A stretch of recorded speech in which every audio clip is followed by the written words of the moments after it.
Okay. So I'd like to welcome everybody here today to our series, the NIHR Exeter BRC seminar series. Can you hear me? I guess somebody just say if you can hear me.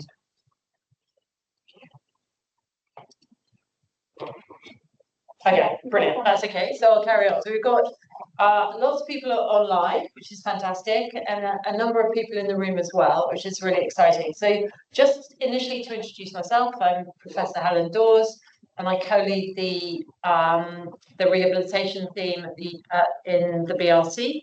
So it's a great pleasure today to welcome two of our translational fellows, which is very nice.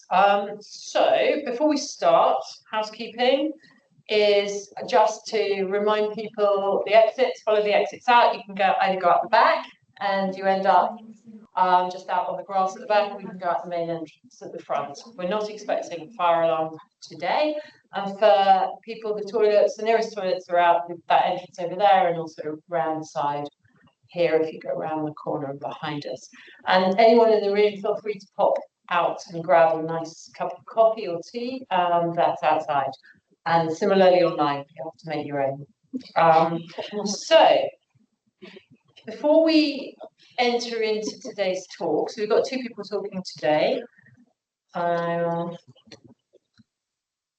What I would like to do is just to remind everybody around the community that we're in at the moment. So the Biomedical Research Centre is supporting all of us and providing fantastic support through PPIE, through the seminar series, through the infrastructure, which helps support people with bids and all sorts of things, and also provide the opportunities for applying for research, getting research funding, and also having the support behind you when you go for bids and external bids and fellowships. So it's really, really important. We're almost at the midpoint of the BRC cycle, and we're really looking forward to applying to the next round where we want to ramp up activity. So it's absolutely critical for us that everybody who's associated with the BRC remembers to acknowledge us on the funding part of publications.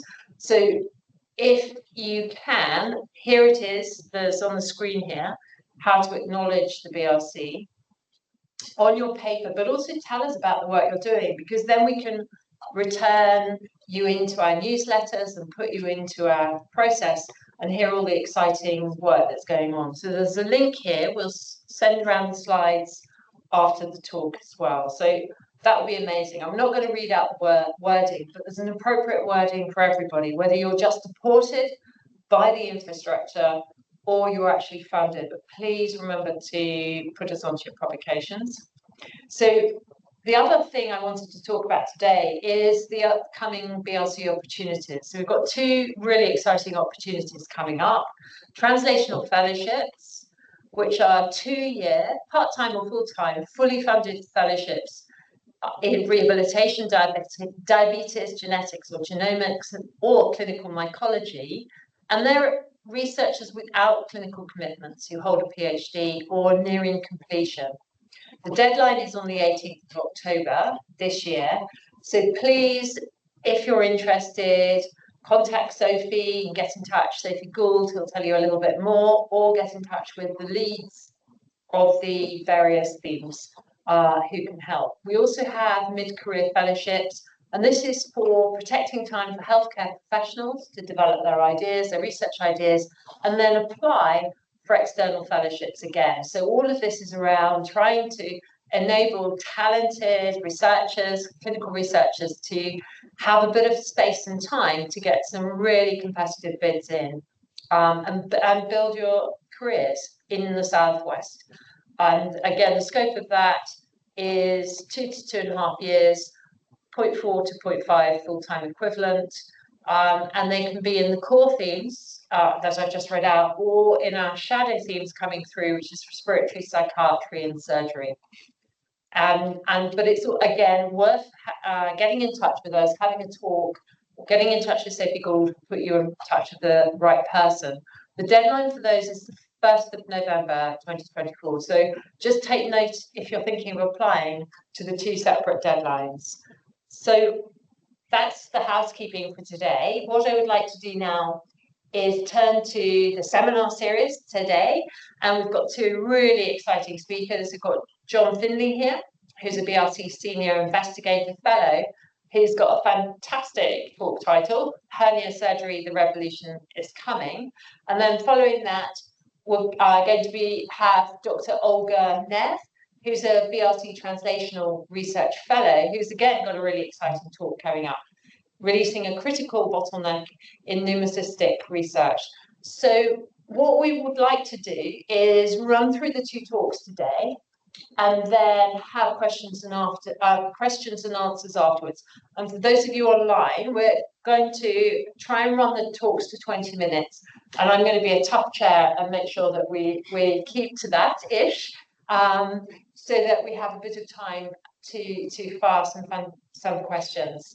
So John Findlay has come down, I think, to the southwest as a surgeon, upper abdominal surgeon, I think about 5 years ago, and he came down from Oxford.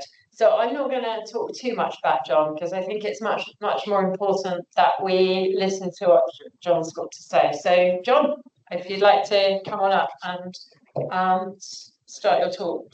Does the slide follow on? Yeah. Okay. There you go. Perfect. Fantastic. So good afternoon, everyone. So thank you, Helen. Thank you, Sophie. It's a pleasure to be asked to come to speak, and hello to everybody elsewhere. So I'm John. I'm a consultant surgeon in North Devon. I'm a benign upper gastrointestinal surgeon and an abdominal wall surgeon, but really mainly an abdominal wall or a hernia surgeon. A senior investigative fellow at the BRC, which I'm very grateful for their support, a senior clinical tutor at the medical school, and I'm director of science at the British Hernia Society. So this is where I work. It's a wonderful place. We're the UK's only World Surf Reserve, and the hospital it's fantastic. It's a really lovely hospital, and we have a tertiary referral service for complex abdominal wall surgery. And that's a really rewarding specialty. It's a really rewarding field of clinical practice. It's a group of patients who, they often get overlooked, as I'll talk about later. But the surgery is very challenging. The bits that go with the surgery before and afterwards are even more challenging, and it's a wonderful area for research as well. There's such a huge potential and something that lends itself so well to the BRC. So as Helen's mentioned, it wasn't what I always did. So I trained in Oxford originally in esophageal and gastric cancer surgery, and my PhD and my postdoctoral research was in genomic bioinformatics and clinical informatics, so predicting therapy response and investigation utility in esophageal and gastric cancer. There's a lot of parallels actually between these two fields. They don't obviously look the same, but there's a lot that we can learn from the revolution that happened in upper GI surgery and other forms of cancer surgery and complex benign surgery a couple of decades ago in the UK, and to use upper GI cancer. So there was a recognition about 20 years or so ago that things weren't good enough, that results weren't good enough, that patients weren't getting the results that they needed. And the revolution was twofold. So there was a clinical revolution, so the way that services were organised, moving from a large number of surgeons and units doing a small number of highly complex operations with inevitably not the best results, to a much smaller number of centres doing much higher volume with all of the expertise that comes with that. But of course, clinical excellence goes hand in hand with academic excellence, and there was a huge push towards some high impact studies, observational studies, clinical trials, therapy design that resulted in huge gains, as I say, a couple of decades ago, that's still ongoing in upper GI cancer surgery. So we've not done that in hernia surgery. It's been overlooked, and I'll hopefully make the case that we're due a revolution. I'd like you to come on board with me with that, be part of the revolution. So I'm just a simple seaside surgeon. I'm going to talk about 2 things. Firstly, there's a problem. I've probably told you what it is, I hope. Hernias are really common. They cause a big problem. They can be difficult to fix, and it's really important that we fix them, we manage them properly. And secondly, I'll hopefully bring you some solutions, which are, of course, all opportunities for research. So hernias are really common. So, 1 in 4 men will get a groin hernia. Perhaps, up to half of people get some form of hernia, and they cause some problems. So we've always had hernias. The first documentary evidence we have of a treatment of hernia is here in the Ankh-Morpork tomb in ancient Egypt, 2,500 years BC. And the gentleman on the right is reducing the gentleman on the left's inguinal hernia. You might have to take my word for that, but that's what he's doing. He's pushing it back in. And on the right is the Ebers papyrus, which is about sort of 1,250 years BC. It now lives in Leipzig. And that gives, again, the first written evidence of hernias and of their management. There is some possible evidence that the ancient Egyptians performed some hernia surgery from mummies and lack thereof of scrotums. Herophilus, an ancient Greek anatomist from 250 years BC, the chap on the left, there's rumours he performed a hernia operation, an inguinal hernia repair, but the first real evidence we have is of Celsus, who's in the middle there. So he's a first century Roman physician, and he literally wrote the book on hernia surgery. In fact, 8 books, De Medicina Libri Octo, and in that he describes 8 forms of hernia and their management and detailed description of performing inguinal hernia surgery, 2,000 years ago.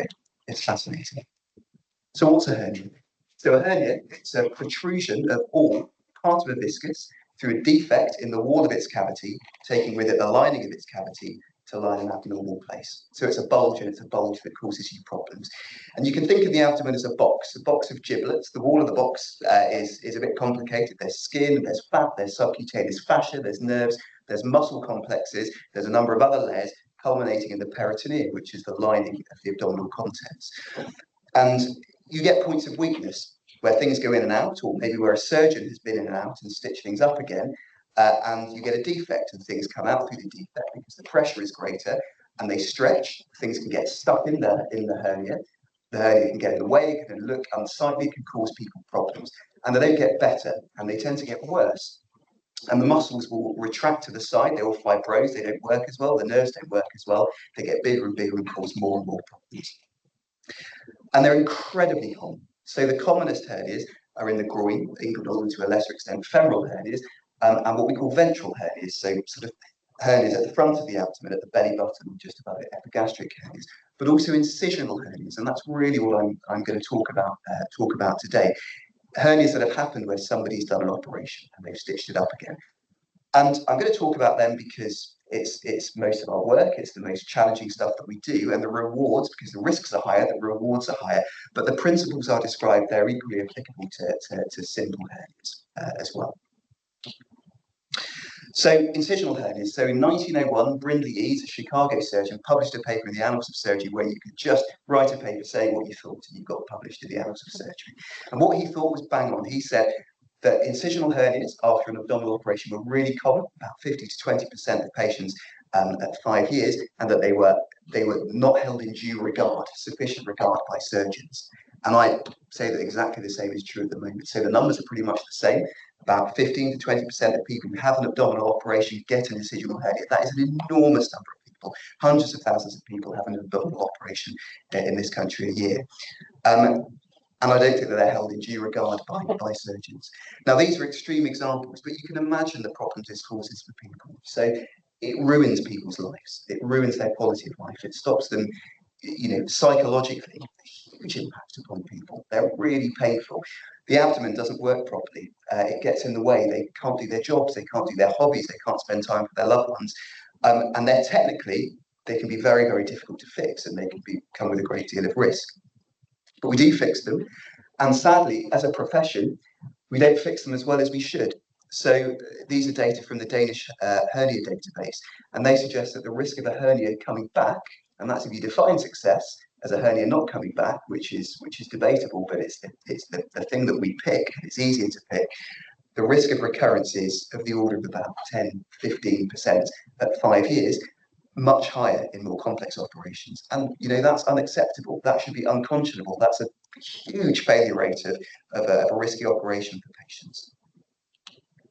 So why do we have these rates? Well, I'd argue that it's because in lots of ways, it's because it's not cancer. It's not new. People don't care about it as much. It doesn't attract the same funding and the same interest and the revolution that I've talked about to improve outcomes. But I think that we're due one. There are 2 bits to that revolution, as I said. So clinically, you can reorganize your services, and Hernia surgery is not commissioned in the UK in the way that cancer surgery is, but you can do it, and that's what we've done in North Devon. We've modelled our units on the best performing cancer units and benign, complex benign surgical units, and we know that makes a difference. But it will improve your practice, but you need the research and the education and the research to drive those standards forwards to know what to do better. So what can we do better? Where's the research revolution? Well, if I talk you through a patient coming to our complex hernia clinic, that will give you an idea about the huge amount that sadly we don't know, but the huge opportunities that we have. So firstly, should the patient be there in the first place? Could we have prevented this? Prevention is far better than the cure, particularly with this. So you've got an idea about the number of people with incisional hernias and the number of operations that are done, and there are some ways, maybe, that we can present it. So we know that the way that you do the operation, the way that you make an incision, where you make it, the way you close it, this is small bite closure, that can significantly reduce the risk of the hernia. There's also some evidence and a signal that perhaps prophylactically using a mesh implant, so some form of implant, I'll talk about meshes in a minute, when you close the abdomen, when there is not a hernia, it may reduce the risk of a subsequent herniation. Now, philosophically, a lot of us have a problem with that because you're putting unnecessary, in some patient, implants into people. But there's quite a cogent argument that may be a benefit. But why can't we predict this? Why can't we risk stratify patients? There's very, very few attempts in the literature to predict incisional hernias, but there are so many data points and so many of these patients have had CT scans. The opportunity for radiomic research, for clinical informatic research is enormous. There presumably is some form of biological phenotype for this, a genomic phenotype, a proteomic phenotype, a failure of wound healing, which is what these hernia represents. There's very, very little in the literature about this. There's been very little interest in that. But I'm sure that there'll be ways that we can risk stratify patients and we can help prevent it. But patients have them and they come to clinic. Should they have their operation? Now that, of course, is with all of surgery and with all of medicine, is a balance of risk and benefit. And that's a very, very difficult thing to qualify, let alone to quantify, because we don't have the tools to predict reliably risk and benefit. We don't necessarily have the tools to define and to assess risk and benefit. So in terms of risk, as a profession, there in hernia surgery, there's no clear consensus on what constitutes certain complications. And if you can't define a complication or stratify it, then how can you predict it? There's very, very limited attempts at predictive tools in the literature. There are some, they're variably validated. None of them have really found favour. But again, with the volume of operations that we have and people with hernias, then surely that's an open goal for revolution for clinical informatic research. But what are the benefits? So what constitutes success and the benefit to patients of having an operation? I'll talk in generalities to patients about it, but I can't predict what will happen and what won't happen. And success for one person is very different to success for somebody else. So there are a number of quality of life scores that are specific to hernia surgery that are on the market, so to speak. But again, they're very variably validated. They tend to be rather surgeon focused. And we haven't as yet got a tool for predicting function and for assessing function of the abdominal wall. And that's a huge unknown with this because we are really doing these operations to improve people's lives and to improve their function. But we haven't got any way whatsoever to assess what people's function is of their abdominal wall before an operation and to assess what we do and the differences in things that we can do to the end result on patients' function. What can we do before people's operation? So they've decided to have an operation, they've reached that decision. On the NHS, we've got a fortuitous but an inefficient delay before people's operation. And that's a window in which you can optimise modifiable risk factors before. Now, there's a number of these. It's mainly from observational data, smoking, things like diabetes and diabetic control, which are risk factors for a worse outcome from any operation, but particularly with hernia surgery, with weight. People with incisional hernias are more likely to be overweight and to be obese. Perhaps that then affects their ability to exercise and the psychological aspects and their ability to lose weight afterwards. We're not sure, but what we do know is that if you're at a lower weight going into your operation, your results will be better. So we suggest to patients, we do our best to help them, that they should lose weight before an operation. That's an unbelievably difficult thing for people to do at the very best of times. And so we know that we probably should be doing it We don't know how to do it. Should it be a medication, a tablet, an injection? Should it be exercise? Should it be dietary? What's the best thing to do? We have no idea. And there's very little evidence for this. What should the target be? Should it be 10%, 15%, 20%? Should it be an absolute BMI? Should it be a ratio of what they were before? We've got absolutely no idea. There are certain patients in whom they have to lose weight. On the left-hand side, this is a very complicated hernia. I'll see if I can show you this here. This is the box that we were talking about before, the abdominal wall, and it stops here in this patient. That's the rectus muscle on either side, and to a much lesser extent on the right-hand side. All of this is hernia. And you can see here that there's a huge herniation. All of this is fat, visceral fat in the mesentery of their bowel. You cannot fix that hernia with all of the fancy tools that we have without them losing weight and without them losing fat. So that's one group of patients. But another group of patients, which is by far and away the commonest, are these patients, the type 2 patients. So here's the box: lateral muscles, rectus muscles, lateral muscles. That's the hole here. So it's smaller. So with fancy techniques that I won't talk about, you can close that, you can get everything back inside. But you know that the results will probably be better for that patient if they do lose weight. This is a huge area. We have no idea about how to do that properly. But we know that if you wait, hernias get bigger. That's very variable. There may be some signals, radiomic signals in their scans that can help tell you that, but we don't really know. So we know that at some point there'll be an inflection point. If you spend longer trying to lose weight, but your hernia gets bigger and therefore riskier to fix, you also run a risk of complications as well. So there's a point where you should intervene. We don't know where that is, but we should be able to identify it. Can we prehabilitate in different ways? Can we condition people's abdomen before? There's a lot of functional loss beforehand. Can we improve outcomes by doing this? Again, this is key, and we need a functional tool by which to do this. In terms of surgery, I'll speak very quickly about this. There are myriad ways that you can fix hernias, and it's very, very difficult to do research into this because there are so many sources of bias. Do you do it open, as on the left-hand side? Do you do it minimally invasively, laparoscopically, or robotically on the right-hand side? I can tell you which is more fun. I can't tell you which is better, and they are different operations. There are a lot of subtle but important differences between what we do. Mesh implants, you can't stitch these hernias, they come back. They're a failure of wound healing, so you have to reinforce your repair with some form of mesh.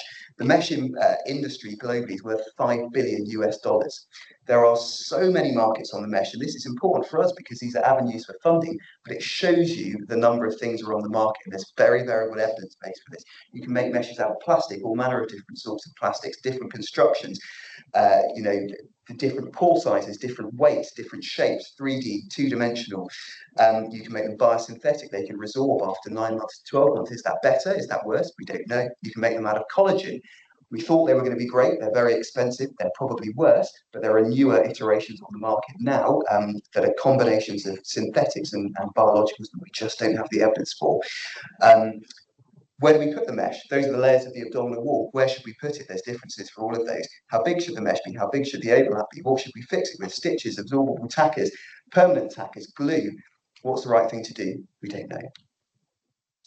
And there are other things that we can do as well to close the abdominal wall. We can divide muscles. We can paralyze muscles with Botox. We can use the hernia sac, something called a peritoneal flap hernioplasty, to close things, but it's not normal. And these are two of my favorite things in the world, which is surfing and Formula One. Now, on the left-hand side, they're my favorite fins. I own these fins. They're H4 carbon fins from Switzerland, and they're brilliant. I don't own the car on the right-hand side, but what I can tell you is these are masters of symmetry and engineering, and everything has a function. If a bit falls off your fins, or if a bit falls off your Formula One car, you suffer with performance. And the same is true with your abdominal wall. If you can't restore the symmetry, if you can't close the defect, if you divide a muscle, something will happen, but we don't know what that is. We can't as yet predict that.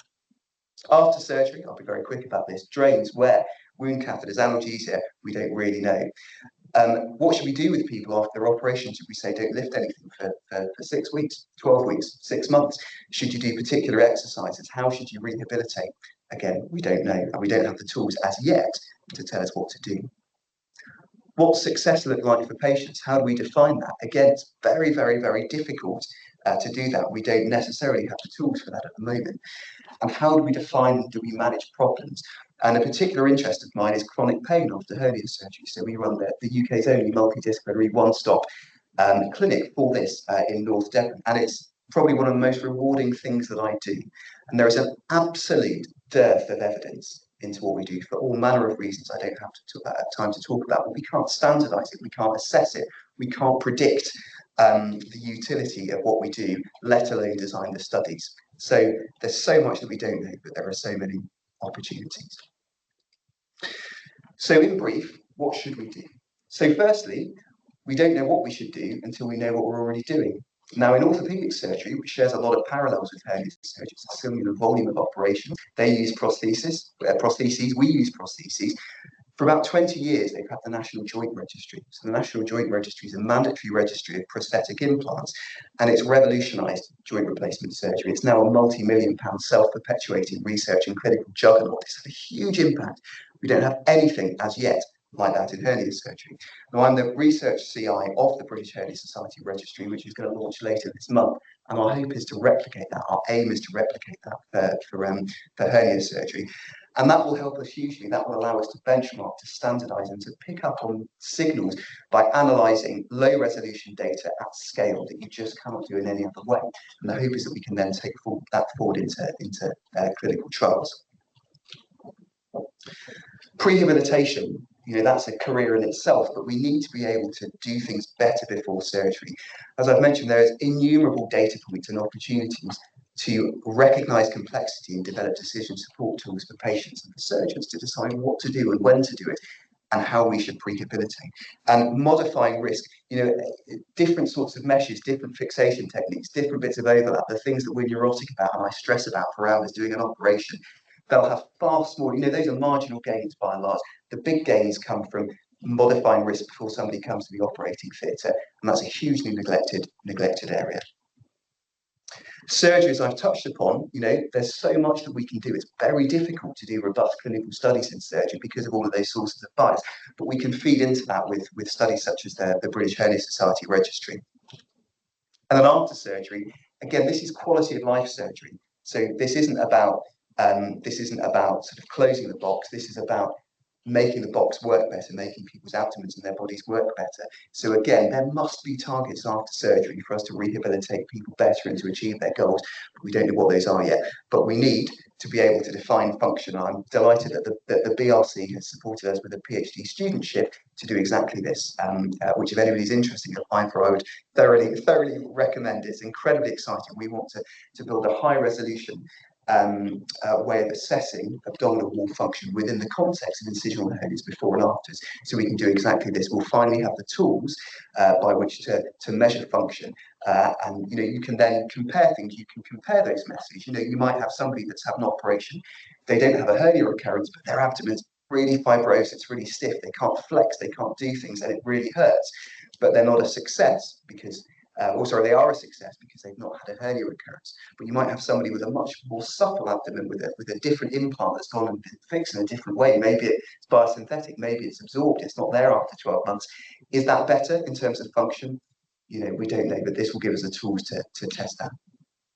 And then finally, to touch again upon chronic pain, as I've mentioned. So we need to be able to standardise complications. We need to have a revolution in terms of that. We need to agree on endpoints. We need to design interventions. We need to have assessment tools for chronic pain as well, which is a great interest of mine. And then finally, as we've said, are we asking even the right questions? This is quality of life surgery. We rely upon surgery-reported outcome measures, which is absolutely the wrong thing to do. We need to develop our PROMs and our quality of life questionnaires, and we need to have a way to assess function, which I think is the great unknown. And I think that will, and a tool which hopefully we will develop, will unlock a huge amount of way that we can answer our research questions and a whole wealth of research going forward. So thank you very much indeed.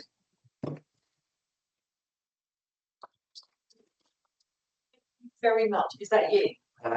Yes. Okay, go now. Thank you very much. We'll have some questions afterwards. If that was you, I'm very jealous because it was not. Yeah, no. Okay. So next up is Olga, who is going to do.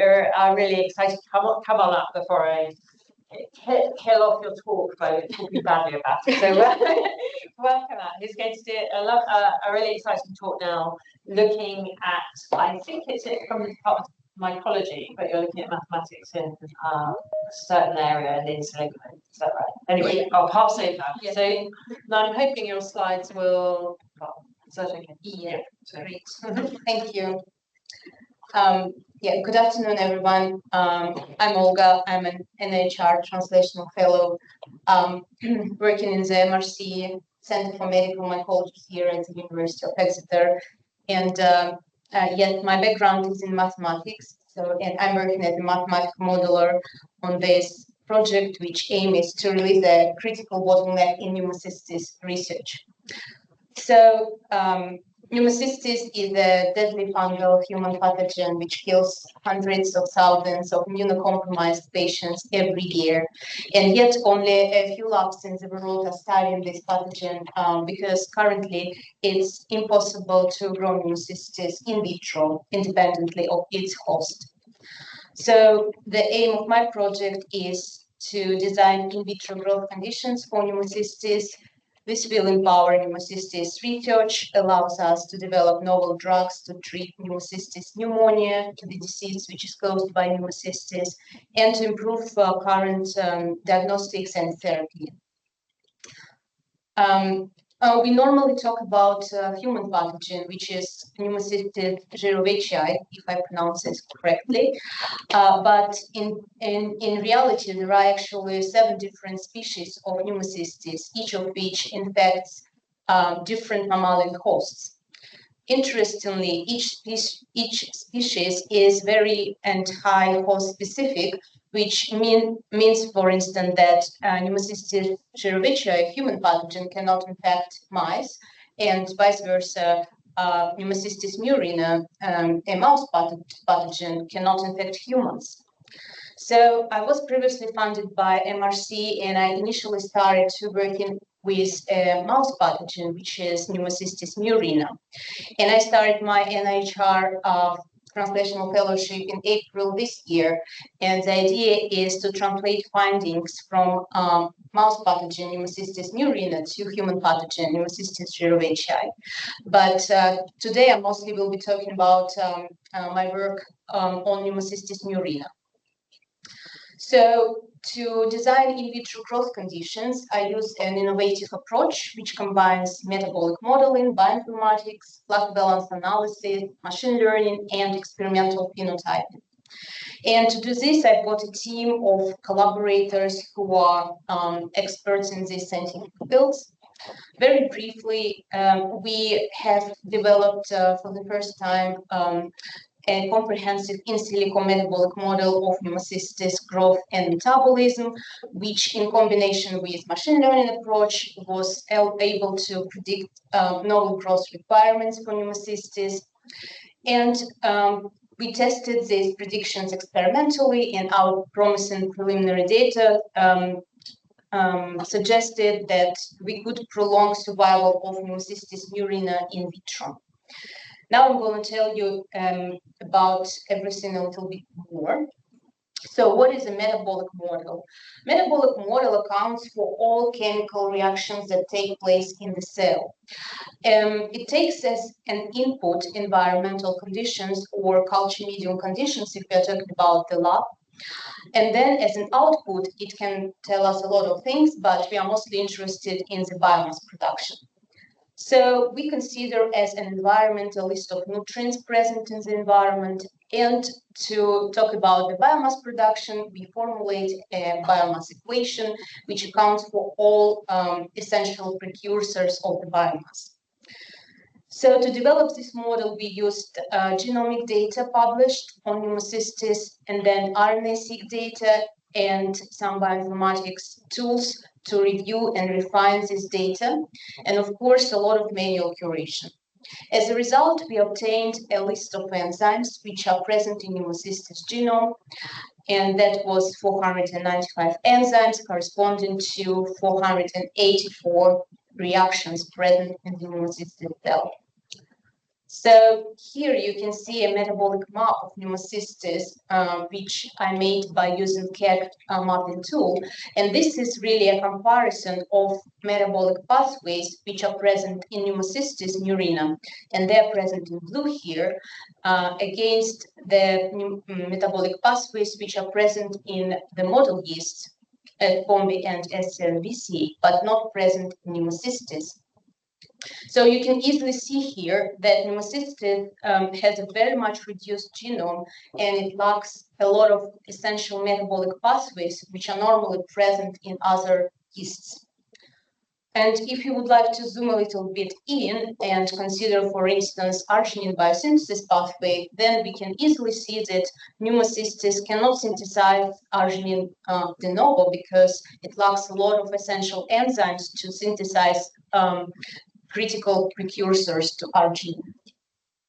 So we took this metabolic map, which is essentially a list of chemical reactions, and we reformulated this as a mathematical problem by assigning a so-called metabolic fluxes to each of these reactions. In essence, these metabolic fluxes are the rate of reactions. And this allowed us to write down a system of differential equations.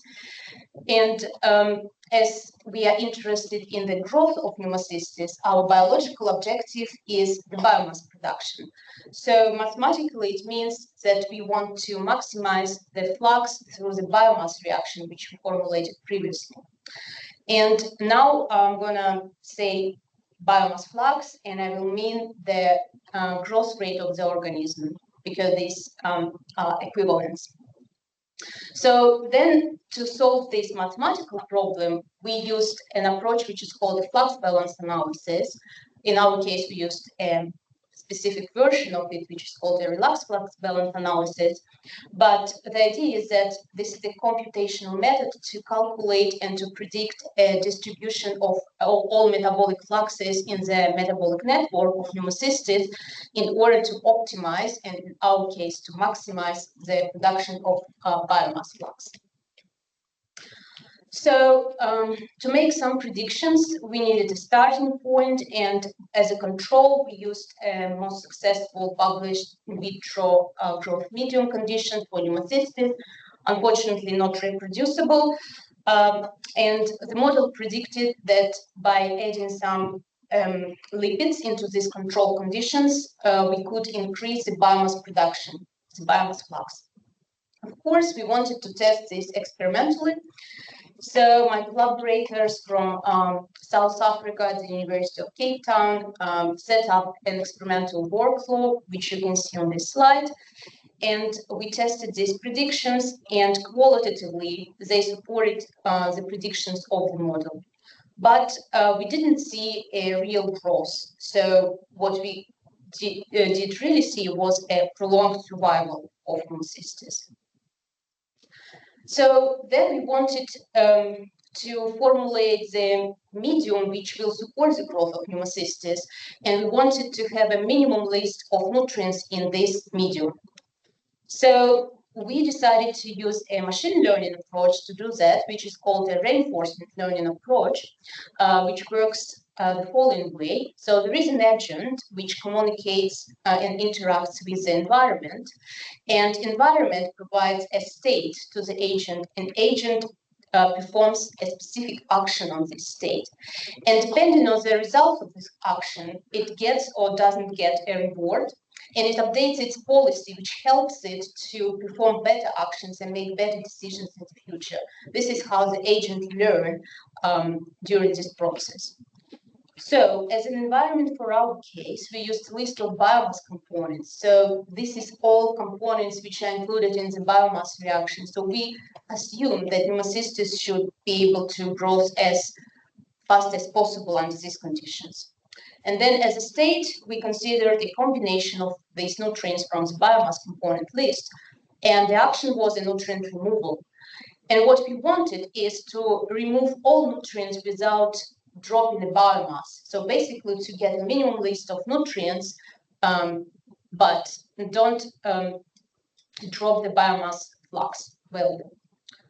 And this is what model predicted. And we see here that under this list of nutrients obtained by using this reinforcement learning approach, we expected to see a very high biomass production. We tested it experimentally and also saw qualitatively very supportive results. However, again, it was not a growth of pneumocystis, it was just, again, a prolonged survival. Unfortunately, these experiments in vitro are very challenging, and there is a lot of biological noise and variability between experiments, and it was very difficult to reproduce the same results. So, what I'm going to do now within this fellowship is to translate my findings from pneumocystis murina mouse pathogen into the human one, and the model which I described to you now is going to be published very soon in PLOS Computational Biology. And then we, of course, want to optimize culture medium conditions and to convert prolonged survival into a sustained growth. And since the experiments in vitro have proven to be very challenging, we decided to move to another system, which is a precision cut lung slices. And when we have this system set up, we will be able to explore pneumocystis sensitivity to existing therapies and drugs. And yeah, with that, I would like to thank all my mentors and collaborators and funders, and of course you for your attention today. Thank you.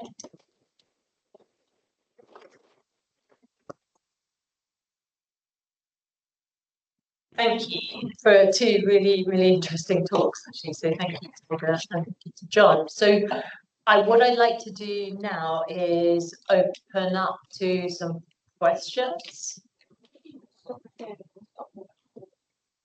Yeah. Stop sharing. Okay.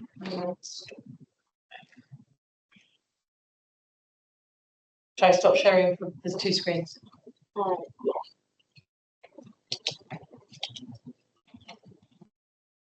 Yeah, that's me.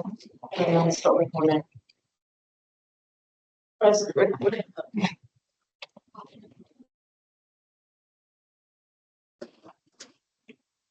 Okay. Okay, got it.